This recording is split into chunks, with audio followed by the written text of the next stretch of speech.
Hey everyone, it's Daniel. This is day 26 of my 30-day video challenge. And kind of like what's been rattling around in my head today are some ideas that I picked up from Terence McKenna, but kind of just contemplating where we're at in history, in time. You know, what's going on this planet. And it seems at least reasonable, judging by the global climate catastrophe, the political turmoil, we don't have enough doctors. There's all kinds of crazy things going on in the world. We've still got ideological wars. We could still blow ourselves up with nuclear power. Now we've got the coronavirus, COVID-19, which of course just continues to breed stronger and stronger strains. And in the light of all of this catastrophic news, all these tragedies, what do we do? What does a person do? How can we disembed ourselves from the systems that are making the planet sick and causing the problems? That's one way of thinking about that.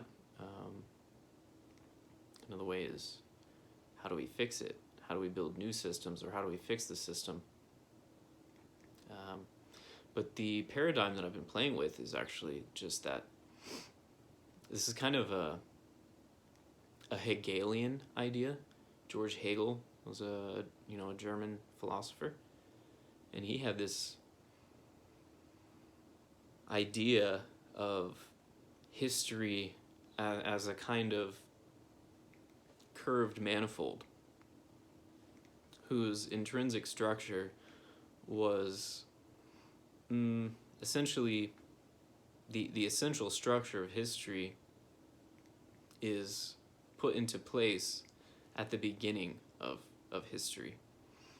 And this is kind of a fractal beginning of history, is like a psychological concept, because at any point in time you can look backwards and see, like, the place that we are now, the place in history that we are now. We are here because of some initial founding events, much like astronomers look into space and kind of extrapolate backwards and deduce that the existence of the Big Bang, that all the material stuff in this universe, all the potential for novelty and development was contained within a single point at an event horizon of sorts.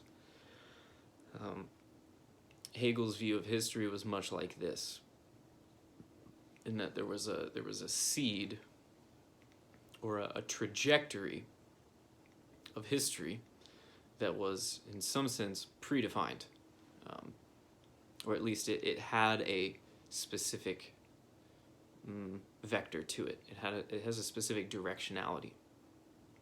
So that means from any point in history, from any point in time, we can look forward and we can see that, for example, in our current time, we can look into the future, and we can see that if we continue at our rate of technological development, medical development, curing of diseases, progress on all fronts, it's almost impossible to imagine if that process continued forever. So within the paradigm of scientific materialism, the end of history is it's Kurzweil's technological singularity. There's all kind of asymptotic behaviors if you just keep running the clock long enough on these technological advances. You'll see that eventually we'll start running into problems, aspects of reality that we couldn't even possibly comprehend. Uh, you know, hyper intelligent machines. That would be the end of history as we know it. After the day that a hyper intelligent machine is created, that has something approximating human intelligence, like an active agentic intelligence, but that exceeds the capacity of human beings. That day will mark the day of a new history, a new paradigm, a new place in time. And then, of course, a human standing at that point in time will have a different view. They'll see a different part of the curvature of history, and then there will also, from that point there would still be a horizon. There will be a point beyond which a person in the future couldn't cognitively predict. So the end of history is actually just it's psychological, right? It's not the end of chronological time necessarily, and it's not the end of the cosmos, but it's the end of the smooth, approximately linear, or at least even cognitively mappable trajectory in the future. And I think that the place that we are now is pretty close to that horizon. That's what it looks like. Because we can't even imagine what would happen if the progress of this culture continued for another 100 years. I mean, all the creative, intuitive, grounded, somatic people, all the people that the establishment doesn't want to listen to, but basically all the people that have their ear to the ground, who have any sense at all, are screaming and hollering bloody murder. They're saying, the planet is dying, the culture is dying, the economy is untenable, all this stuff. And psychologically, these are valid insights. And it's not necessarily that the world is going to end or that the earth will actually die, or be able to unable to sustain human life. It may turn out that we'll solve all these problems, but what the people who are raising these concerns are seeing is the psychological fact that if we continue on the trajectory, if we continue to act out the cultural myth that we're taking part in right now, history will end, and it will end very violently. So I think this is an interesting way of thinking about psychology, about thinking about the psychology of time, is that it's some kind of curved surface, and from any point on that curve there is a horizon, there's a distance which you can't see beyond. And in fact, it might turn out that we're in some kind of hyperbolic shape where no matter where you are, the horizon is always preceding where you are, so that you could never predict beyond a certain point. At least that's what it seems from a three-dimensional primate's point of view. What's really going on out there? Hard to say. But from the first-person intuitive human point of view, history is coming to an end. I mean, we haven't even talked about ideological or religious systems, but it's pretty clear in this postmodern global economic age that all religious systems, the dogmatic belief in any religious system is starting to crumble. That's what it seems like. I mean, there's places in the world, the Middle East, maybe some tribes in Mexico, South America, Africa, Asia. There are some places in the world where strong group identity, strong ideological cohesion is possible. But it seems like human consciousness wants to evolve beyond that. And as opportunities become more and more available, as the globe gets richer, as individ- as individuals become more wealthy, more independent, more capable of self-regulation, making their own decisions, it seems like this trend will continue towards more egalitarian or more balanced viewpoint, less rigidly sticking to ideological frameworks. So I see that trend happening. And another trend that I see happening, which I think is also related to this notion of the end of history, and this is another idea, at least I heard it from McKenna, and this idea is it's called the archaic revival, and it's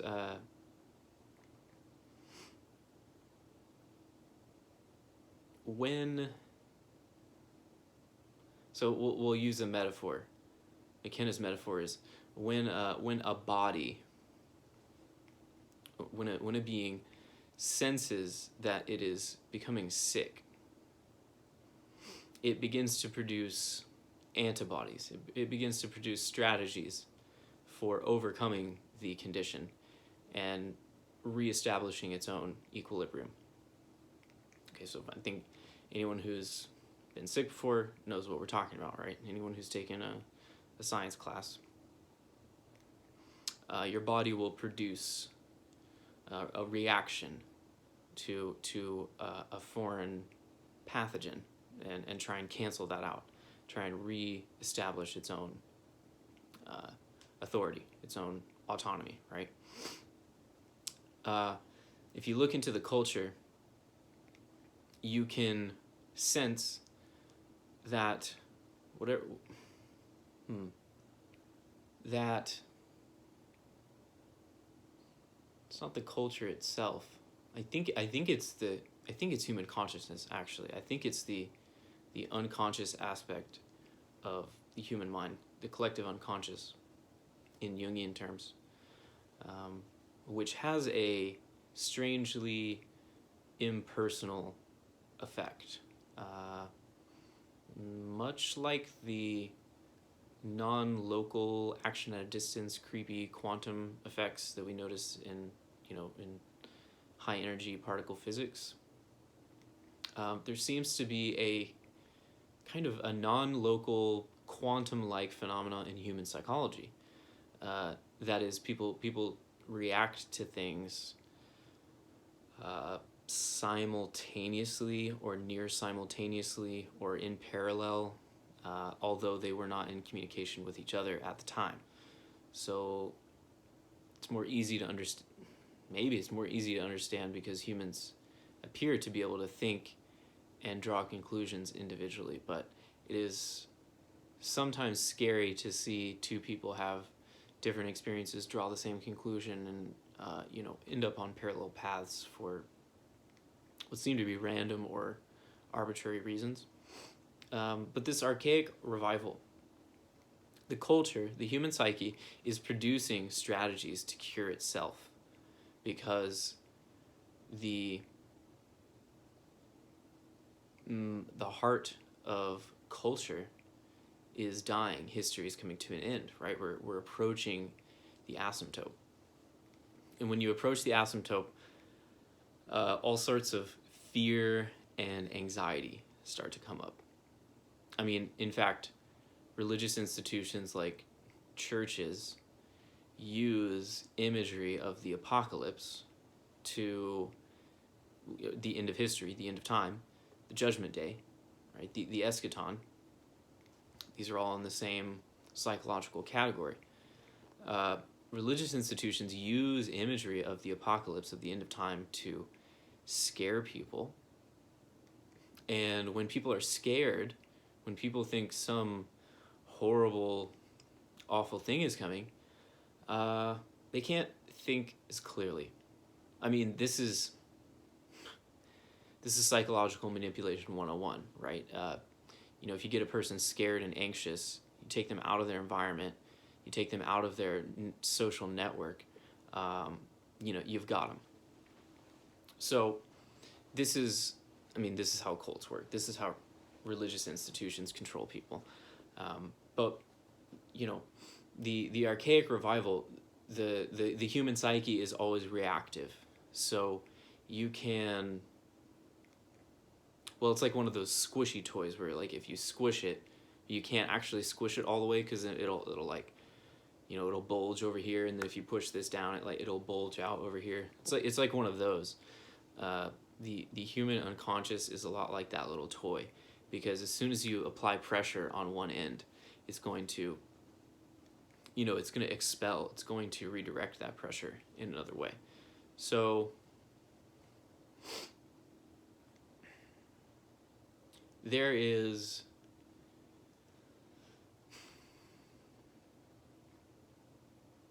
there are cultural forces that are acting in the world today that are essentially pushing us over the cliff. They're pushing us towards that asymptote. And that is raising a lot of fear in people's minds. And people take that personally. They think that it's a genuinely personal insight, that it's just perfectly obvious that humans are a cancer on the planet, and we're destroying the world, and we're going to be drowning and suffocating on our own garbage and waste in 20 years from now. But it is interesting that millions and millions of people are thinking along the same lines at the same time. So it's like, it's my idea, but it's not really my idea. It's actually kind of a collective idea. And it could be different. In a different culture, that group of humans has a different explanation for the phenomenon that they're seeing, right? The radical Islamists don't think it's because of fossil fuels or overpopulation or spreading diseases. They think it's for the infidels. So they have this whole different paradigm where the horrible, tragic end of history that's inevitably coming is interpreted through a different narrative lens, a different story. However, everywhere you look in the world today, there seem to be, it manifests itself in individuals, but there seems to be a reaction to this, or a preparation for this end of history, because, well, first of all, chronological time will just keep ticking after the end of history. We can't predict what's going to happen. We have no idea.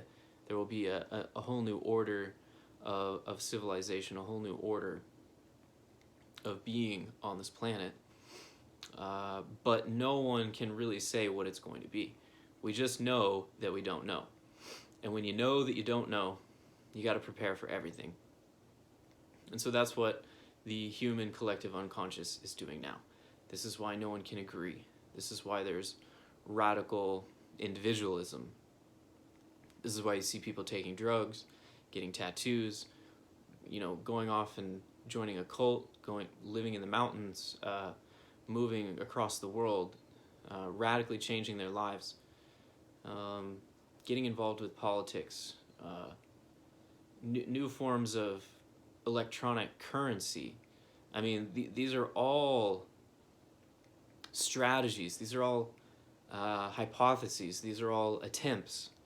These are all random mutations in human behavior that, one of them or a set of them will perhaps turn out to be the answer, or the precursor to the answer to how to survive in the next paradigm, how to survive after the end of history.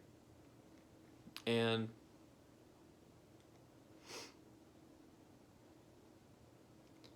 there's all kinds of, I've already listed them. There's all kinds of these strategies, these ways that people are kind of departing from the ordinary flow of history, from the culture, from the mainstream of things, right? I don't think the counterculture has ever been more active than now. And that's surprising because, the people within the establishment, the people who work on the inside, are saying this is a better world, this is a better culture, this is a better place to be than has ever existed in human history. I mean, we have more wealth, we have more medical knowledge, we have more technology, we have more transportation, we have more freedom, we have more communication, we have more friends, we have more... Okay, sorry about that. My video cut out. Forgot what I was saying. We were talking about the archaic revival, though, and how the possible ways that history could end, or the signs that history is ending, are literally infinite and abundant and perfectly obvious for anyone who has that frame of reference, who has that lens, that way of seeing the world. And all of these various activities that are rejection of cultural values, they're different strategies for healing, for coming to some kind of resolution, or figuring out how to exist after the end of history.